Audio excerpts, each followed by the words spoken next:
Subscribe कीजिए ध्येय IAS channel को और बेल आइकन को दबाइए लेटेस्ट वीडियो सबसे पहले देखने के लिए।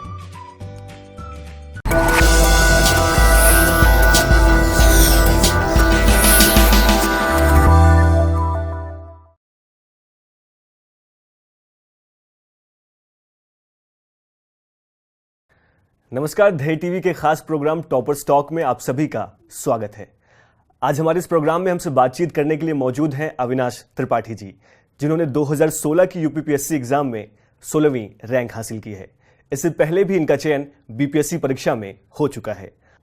अविनाश जी, आपको इस सफलता के लिए बहुत बहुत बधाई। पूरे ध्येय परिवार की ओर से आपको बहुत बहुत शुभकामनाएं आपकी इस सफलता के लिए। बहुत बहुत धन्यवाद कहना चाहूँगा पूरी ध्येय की टीम को मैं। सबसे पहला और सबसे ज़रूरी सवाल की जो है, आप अपनी सफलता को कैसे देखते हैं?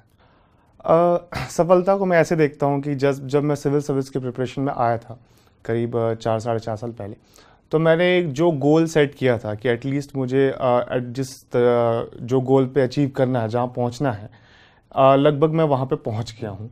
तो जब भी आप एक गोल सेट करते हैं, उसके लिए मेहनत करते हैं, दिन रात कड़ी मेहनत करते हैं और फिर आप पहुँचते हैं, तो वो एक इंटरनल सेटिस्फैक्शन होता है जिसको शायद शब्दों में नहीं बयान किया जा सकता। तो कुछ ऐसा महसूस कर रहा हूँ मैं।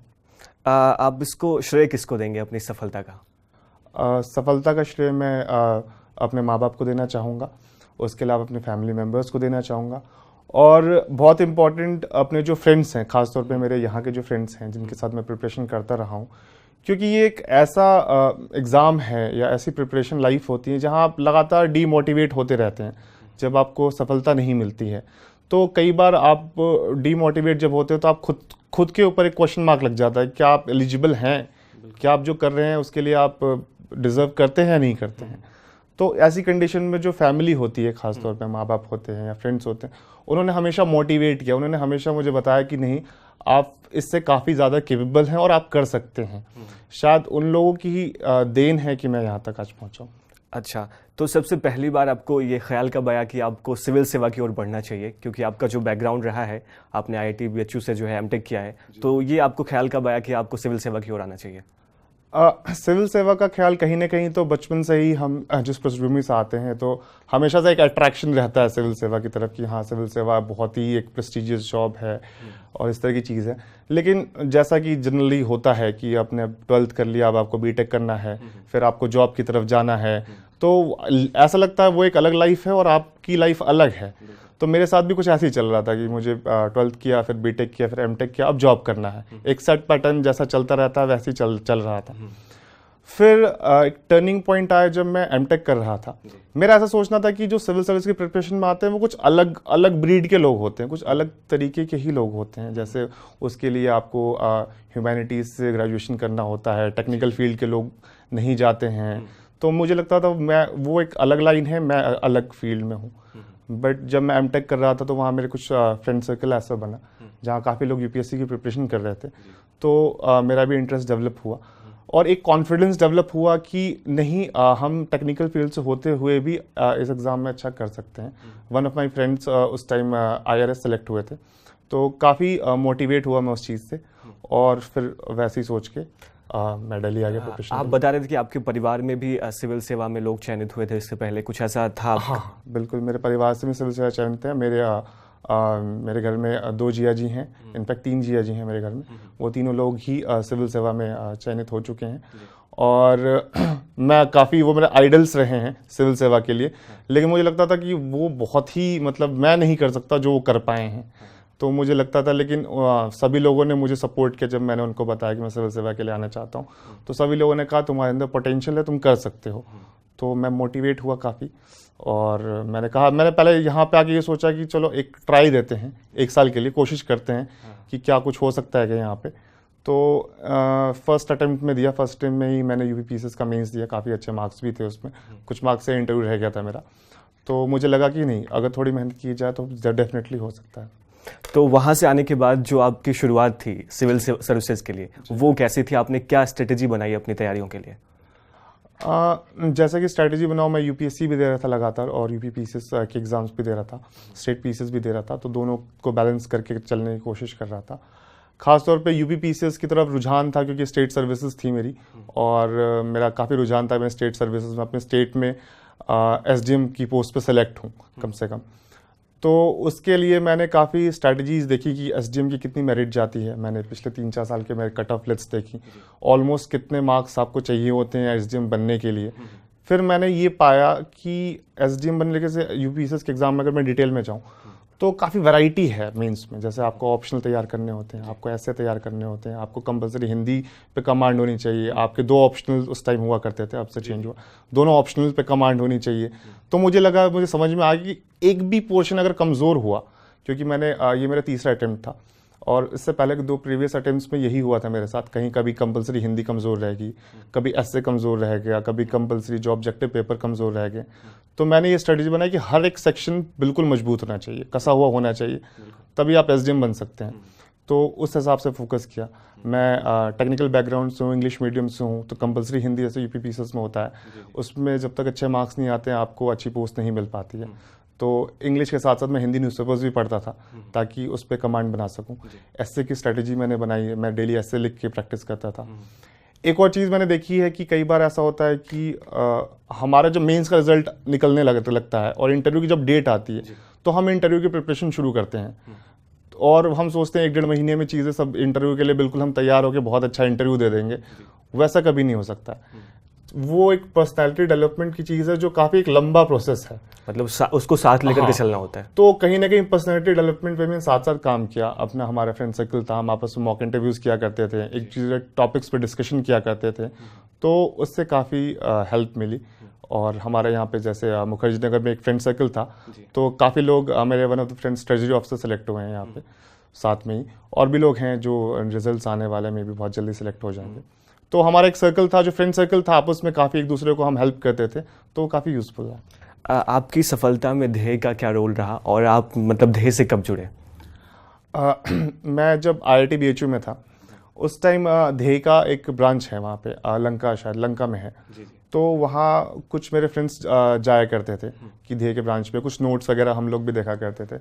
तो मुझे तब ध्येय के बारे में थोड़ा पता चला कि हाँ, ध्येय एक सिविल सर्विसेज की कोचिंग है जो काफ़ी अच्छे लेवल की है कुछ। तो मैं एक बार मैं गया भी था वहाँ पे, तो मैंने पता करने, लेकिन हालांकि काफ़ी बिजी था एमटेक में, मेरे पास टाइम नहीं मिल पाया मुझे। जब मैं दिल्ली आया तो सबसे पहले मैं ध्येय में ही आया कि मैं ध्येय को थोड़ा सा जानता था। मैं विनय सर से मिला, बाकी सर से मिला, मैं सब देखा, तो मुझे लगा तो सूटेबल मेरे लिए यही है कोचिंग, और यहीं से किया मैंने फिर जीएस। ठीक है, तो शुरुआत करने के बाद आपका टाइम मैनेजमेंट क्या था? मतलब टाइम मैनेजमेंट बहुत ज़रूरी होता है क्योंकि जो एग्ज़ाम्स होते हैं वो 3 स्टेप में होते हैं, तो आपका टाइम मैनेजमेंट क्या था आपकी सफलता के पीछे? टाइम मैनेजमेंट वही था कि 3 चीज़ें मुझे लगती हैं। जो प्री होता है वो पूरा कंसंट्रेशन के ऊपर डिपेंड करता है। जैसे फैक्ट्स एंड फिगर्स जो आपके टिप्स पे होने चाहिए वो कंसंट्रेशन के ऊपर आपके डिपेंड करता है। मेंस आपकी राइटिंग स्किल के ऊपर डिपेंड करता है और इंटरव्यू आपकी पर्सनालिटी डेवलपमेंट पे डिपेंड करता है। इन तीनों चीज़ों पे फोकस होना चाहिए आपका। जब प्री का एग्ज़ाम था तो प्री के हिसाब से मैं प्रिपरेशन की, सिर्फ प्री की। सब मेंस का एग्ज़ाम था तो राइटिंग, जितनी ज़्यादा राइटिंग, कई बार ऐसा हम देखते हैं कि राइटिंग प्रैक्टिस कम करते हैं, उसका कई बार हमें नुकसान होता है। तो मैं यही सजेस्ट करूंगा किसी को भी कि जितनी ज़्यादा आप राइटिंग प्रैक्टिस कर सकते हैं, खुद से लिखिए, टेस्ट दीजिए, जितना ज़्यादा कर सकते हैं उतनी ज़्यादा इंप्रूवमेंट आती है। और साथ साथ जो भी आपका इंटरव्यू की है, पर्सनैलिटी डेवलपमेंट है, उस पर आप काम करते रहिए, तो डेफिनेटली सफलता मिलेगी। किन किन समस्याओं को आपका सामना करना पड़ा इस सिविल सेवा की तैयारी करते वक्त? ऐसा कुछ आपके साथ रहा हो? समस्याएं तो बहुत होती हैं, उससे बताना तो मतलब छोटी छोटी समस्याएं। कई बार सबसे बड़ी समस्या होती है कि आप डीमोटिवेट बहुत ज़्यादा होते हैं। आप लगातार पढ़ रहे हैं लेकिन रिजल्ट्स नहीं आते हैं, तो बहुत डीमोटिवेशन होता है। ऐसे कंडीशन में आपको खुद को ही मोटिवेट करना होता है, या जो आपके क्लोज लोग होते हैं वो आपको मोटिवेट करें। तो ये एक बहुत बड़ी समस्या होती है। लेकिन इसका एक ही मैं कहूँगा, अगर आप पॉजिटिव फ्रेम ऑफ माइंड बना के चलते हैं, पॉजिटिविटी को रखते हैं कि नहीं, जो भी करेंगे कभी ना कभी सफलता, एक टर्म होती है परसिवरेंस, जो कि होती है कांस्टेंट हार्ड एफर्ट। तो कॉन्स्टेंटली अगर आप चल रहे हैं, लक्ष्य के प्रति चले जा रहे हैं, तो कहीं ना कहीं सूनर और लेटर कहीं ना कहीं आपको सफलता मिलती है। तो ये कहूँगा मैं। अच्छा, एक सबसे बड़ा जो सवाल होता है एक सिविल एस्पिरेंट के लिए कि इतना जो बड़ा सिलेबस है उसमें क्या पढ़ा जाए और क्या छोड़ा जाए, तो आपने ये कैसे तय किया कि क्या पढ़ा जाए और किसको छोड़ करके चला जाए? बड़ा सिलेबस होता है लेकिन आपकी स्मार्ट स्टडी पे डिपेंड करता है। बड़ा सिलेबस होता है, आपको बड़ा सिलेबस एक बार गो थ्रू ज़रूर करना चाहिए, लेकिन ज़रूरी नहीं है हर एक चीज़ को बिल्कुल ऐसा बाय हार्ट आपको सब चीज़ें पता होनी चाहिए, आपको क्रक्स चीज़ों का पता होना चाहिए। और सबसे अच्छा तरीका उसका ये है कि जिस भी एग्ज़ाम की आप प्रैक्टिस करें, जैसे यूपीपीसीएस है, तो मैंने प्रीवियस ईयर्स में जितने भी किस तरह के क्वेश्चंस आ रहे हैं, किस तरह से चेंज आ रहा है, किस तरह के क्वेश्चंस पूछे जा रहे हैं, उसको ध्यान में रख के प्रिपरेशन को सारी एनालाइज किया, उस एंड से प्रैक्टिस की या बाकी चीज़ें की। तो आप जो क्वेश्चन पेपर्स पुराने आ रहे हैं उस हिसाब से कर सकते हैं, और उसके अलावा आप करंट अफेयर्स से साथ में जुड़ के कहीं ना कहीं आंसर राइटिंग करें तो बेनिफिशियल रहता है। ठीक है। और क्या मतलब इंटीग्रेटेड जो पढ़ाई होती है जो स्टूडेंट्स अभी करते हैं, तो उसके बारे में आपका क्या ख्याल है? ये तो बहुत ही इम्पॉर्टेंट पार्ट होना ही चाहिए। इनफैक्ट अगर आप एक ग्रुप में स्टडी करते हैं तो एक तो सबसे बड़ी चीज़ है आप डीमोटिवेट नहीं होते हैं, आपको कहीं ना कहीं पढ़ना भी एक फ़न लगता है, अच्छा लगता है आपको पढ़ना। जैसे हम लोग पढ़ा करते थे तो किसी टॉपिक पे कोई चीज़ पढ़ के आए तो आपस में डिस्कस किया करते थे। जब पॉलिटी होगी तो उस पर डिस्कस किया, हिस्ट्री पे डिस्कस कर लिया, ऑप्शनल सब्जेक्ट्स पे डिस्कस कर लिया। तो कहीं ना कहीं वो भी एक जो पढ़ाई है वो इंटरेस्टिंग पार्ट हो जाता है, वो कभी आपको बर्डन उस चीज़ का फील नहीं होता है, और एक दूसरे को मोटिवेट भी करते रहते हैं साथ साथ। तो जो इंटीग्रेटेड स्टडी होती है वो तो बहुत ही बेनिफिशियल होती है, और मेरे लिए भी, मेरी पर्सनली मैं कहूँ तो मेरे लिए काफ़ी यूज़फुल रही है। जी। इंटरव्यू के लिए आपने क्या खास तैयारियां की थी? क्योंकि बहुत से स्टूडेंट्स जानना चाहते हैं कि इंटरव्यू के लिए क्या तैयारियां करके जाना चाहिए, तो वो उसकी शुरुआत कब से होती है? क्या एग्ज़ाम जब रिजल्ट आ जाते हैं मेंस के उसके बाद शुरुआत करना सही है, या काफ़ी पहले उस पर काम करना ज़रूरी होता है?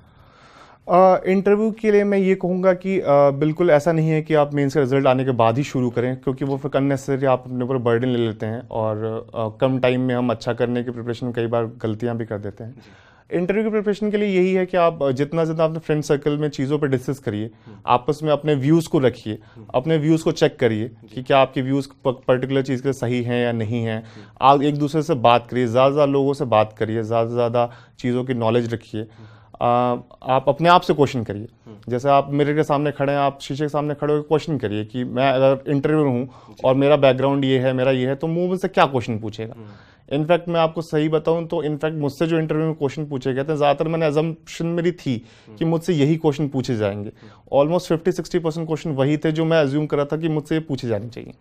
तो कहीं ना कहीं फिर आपका रेडीमेड आंसर तैयार होता है, तो आप अच्छा बोल देते हैं उसमें। तो यहाँ कुछ क्या मीडियम का भी बेनिफिट है? क्योंकि आप इंग्लिश मीडियम से हैं, लोग कहते हैं कि हिंदी मीडियम के बच्चों का सिलेक्शन कम होता है, तो आपको क्या लगता है कि ऐसा कुछ है?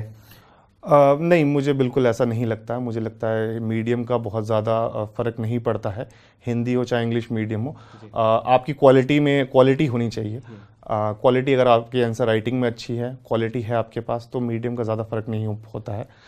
मे भी कहीं ना कहीं हो सकता है इंग्लिश मीडियम में थोड़ा सा टेक्निकल बैकग्राउंड से आते हैं, या हम जैसे आते हैं, जैसे हमने बीटेक एमटेक में 50 पेपर दे के आते हैं, तो राइटिंग स्किल्स थोड़ी सी फाइन होती है, तो बीइंग इंजीनियर थोड़ा सा बेनिफिट मिलता हो, बट वो इंग्लिश हिंदी मीडियम का फ़र्क नहीं कह सकता मैं उसको। अच्छा, एक और सबसे ज़रूरी सवाल कि जो वैकल्पिक विषय है उसका चुनाव कैसे किया जाए, और आपने किन विषयों को चुना था अपने एग्ज़ाम के लिए? वैकल्पिक विषय जैसे मैं अगर कहूँ तो मैं तो टेक्निकल बैकग्राउंड से था, तो कोई भी ऐसा विषय नहीं था जो एग्जैक्टली मेरे लिए कोई सूटेबल हो, तो मुझे कोई नया ही सब्जेक्ट चुनना था। तो मैंने सब्जेक्ट जो भी देखा, मेरा जैसे टारगेट, मैंने यूपीपीसीएस को टारगेट किया, तो यूपीपीसीएस के टारगेट के लिए मैं सारे क्वेश्चन जिसके देखे कौन कौन से पेपर्स हैं, तो सिलेबस देखने के बाद जिन सब्जेक्ट से मैं कनेक्ट कर पाया, मुझे लगा कि इस सब्जेक्ट में मुझे रटने की ज़रूरत नहीं है, इनफैक्ट मैं अपना कुछ इनपुट दे सकता हूँ जो मैंने आज तक लाइफ में जो सीखा है। जैसे सोशल वर्क है, हम डेली लाइफ में पढ़ते हैं कि क्या क्या सोशल प्रॉब्लम्स हैं या सोशल इश्यूज़ क्या चल रहे हैं, बहुत सारी चीज़ें मुझे बिना पढ़े भी पता है। तो मुझे लगा इस सब्जेक्ट्स में अपना इनपुट अच्छे से दे सकता हूँ, मुझे इसमें रटने क्रैम करने की ज़रूरत नहीं है, तो उससे मैंने चुना। दूसरा सब्जेक्ट मेरा डिफेंस स्टडीज़ था।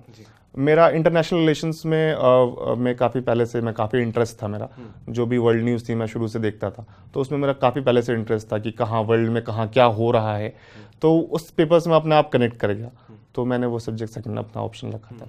तो कुल मिला के आपका जो इंटरेस्ट जिस फील्ड में हो, आप चेक करिए कि आपका इंटरेस्ट किस में ज़्यादा अच्छा हो सकता है, उस हिसाब से आप सब्जेक्ट को चुनें।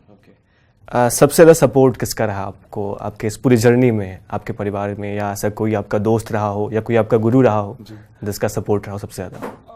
सपोर्ट तो मैं यही कहूँगा कि मेरे फैमिली मेम्बर्स का सपोर्ट रहा। मेरे बड़े जिया जी हैं, उन्होंने काफ़ी मोटिवेट किया। उसके अलावा टीचर्स जिनसे भी, विनय सर से भी मैं लगातार कांटेक्ट में था। उसके अलावा जिनसे मैंने ऑप्शनल पढ़ा, जैसे सोशल वर्क मैंने प्रवीण पांडे सर दक्ष IAS से पढ़ा था, उनके काफ़ी अच्छा मैं सोशल वर्क उसकी वजह से तैयार कर पाया। और डिफेंस स्टडीज़ भी मैंने पढ़ी। तो जो भी टीचर्स थे जिन्होंने, मुझे एक फॉर्चुनेट अनफ हूँ कि जो भी मेरे टीचर्स थे पर्सनल मुझे गाइडेंस दे पाए, और मैं भी बेझिझक उनसे पूछता था क्वेश्चंस, वो चीज़ों को क्लियर करते थे। तो मैं इनका सपोर्ट मांगूंगा। आगे की क्या तैयारी है आपकी, क्या रणनीति है अपने भविष्य को लेकर के? आपका चयन BPSC में भी हो चुका है, आप UPPSC में भी चयनित हैं, तो आगे कहाँ देखते हैं अपने आप को? आगे मैं ये देखता हूँ, मेरा अभी UPSC के अटेम्प्ट्स हैं। मैं कोशिश कर रहा हूँ, मैं UPSC के अटेम्प्ट्स में एक बेटर रैंक ले आके अगर मुझे प्रॉपर IAS मिलता है तो मैं उसके लिए जाना चाहूँगा। तो बाकी जो स्टूडेंट्स अभी तैयारी कर रहे हैं उनको कोई मैसेज आप देना चाहते हैं? मैसेज स्टूडेंट्स को मैं यही देना चाहूँगा कि अगर आप ऑनेस्टी के साथ अपना काम कर रहे हैं, आप अपने लक्ष्य के प्रति, अपने गोल के प्रति बिल्कुल ऑनेस्ट हैं, तो सूनर और लेटर आपको सक्सेस मिलती है। और आपको सक्सेस तब मिलती है जब आपको लगता है कि अब जब सबसे ज़्यादा लगेगा कि अब कुछ नहीं हो सकता, तभी आपको सक्सेस मिलेगी। तो बिल्कुल आप हमेशा पॉजिटिव रहें। ये सोचें कि आप ये कभी नहीं सोचें हम इतनी मेहनत कर रहे हैं, कुछ नहीं हो रहा, क्योंकि जब कुछ होगा तो आप एक्सपेक्ट नहीं करेंगे। जब मेरा बिहार का भी रिजल्ट आता BPSC का, तो मुझे लग रहा था शायद हो नहीं पाएगा इस फील्ड में कुछ, लेकिन तभी विद इन 6 मंथ्स में 2 सिलेक्शंस आ गए। सो आपको बस ये है, आप कांस्टेंट हार्डवर्क करें और सक्सेस जरूर मिलेंगे अगर आप ऑनेस्ट हैं अपने गोल के। डिमोटिवेशन जो आता है, डिमोटिवेशन को नहीं आना, पॉजिटिविटी को हमेशा मेंटेन करें। तो ये थे हमारे साथ UPPSC परीक्षा में 16वीं रैंक हासिल करने वाले अविनाश त्रिपाठी जी, जिनसे हमने साक्षात्कार में बहुत सारी चीज़ें जानी जो कि हम स्टूडेंट्स के लिए बहुत बेनिफिशियरी होंगी। और ये भी पता चलेगा कि जो एक टेक्निकल बैकग्राउंड से आने वाले जो लोग हैं उनको किस तरह की स्ट्रेटजी अपनानी चाहिए सिविल सेवा में आने के लिए। तो इन सब चीज़ों को आप बहुत बेहतर से इस इंटरव्यू के बाद समझ पाएंगे। मेरे साथ इस चर्चा में इतना ही। नमस्कार।